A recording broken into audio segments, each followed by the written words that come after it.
তার পরদিন রাতের বেলা বাঘটি প্রতিশোধ নেওয়ার জন্য আসে।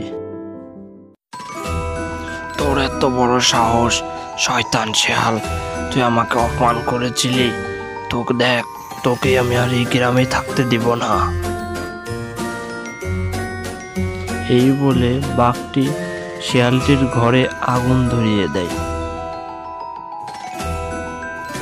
শেয়ালটির বাড়ি দাও দাও করে আগুন ধরে যায় আর পুড়তে থাকে। তুই বড়া বাজারে আমাকে অপমান করেছিলি, এর জন্য তোকে আমি শাস্তি দিলাম। যা, তোরা এই গ্রাম ছেড়ে চলে যা, আর কোনোদিনও যেন না দেখি তোদের। মা, এখন আমাদের কি হবে? আমাদের ঘরটা পুড়ে গেছে, কোথায় থাকবো আমরা? চল সোনা, আমরা এই গ্রাম ছেড়ে চলে যাই। এই গ্রামে থাকবো না আর আমরা। রাতের বেলা শেয়ালটি তার মেয়েকে নিয়ে জঙ্গলের দিকে যেতে থাকে।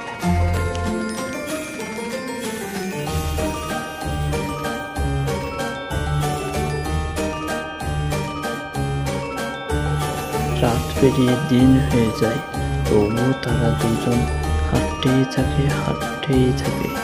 এক জঙ্গল থেকে আরেক জঙ্গল হাঁটতেই থাকে।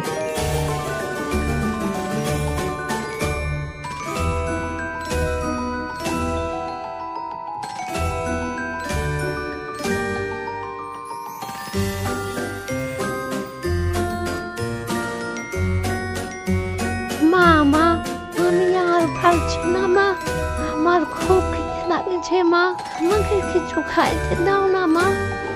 আর একটু চল সোনা, এই তো দেখি আর একটু যেয়ে যদি কোনো গ্রামের সন্ধান পাই আমরা।